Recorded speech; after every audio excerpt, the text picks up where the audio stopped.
Netflix's Ransom Canyon diverges from Jodi Thomas's original novels by adopting a darker tone and intertwining multiple character arcs. In the first season, the series maintains the core elements of Thomas's work around the themes of romance, family, and rural life, but, as expected, has restructured the narrative for television. Characters have been switched up or expanded upon, and timelines adjusted to suit the streaming format. Despite these changes, the adaptation preserves the emotional depth and sense of place that define the novel.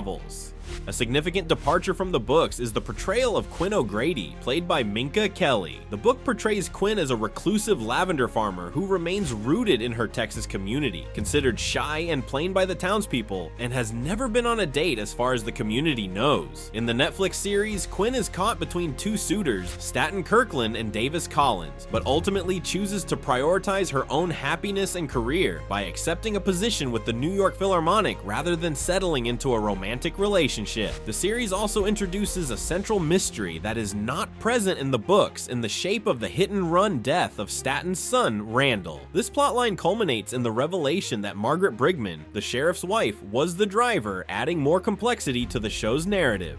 As to be expected, Jodi Thomas's adaptation has garnered comparisons with Yellowstone, but is it justified? Although both Ransom Canyon and Yellowstone are rural dramas centered on land, legacy, and family, their execution differs drastically. Yellowstone, helmed by Taylor Sheridan, thrives on intense power plays, corruption, and violence. It's a Western crime saga with a political edge and a high-stakes atmosphere where every decision could end in bloodshed. Ransom Canyon, on the other hand, leans into small-town intimacy and emotional introspection. It focuses more on personal choices and human vulnerability than cattle wars and political manipulation. Another notable difference is tone. Yellowstone often feels operatic and mythic, while Ransom Canyon grounds its drama in everyday realism, with many feeling that it is more akin to Virgin River than the plot-heavy themes of a neo-Western thriller.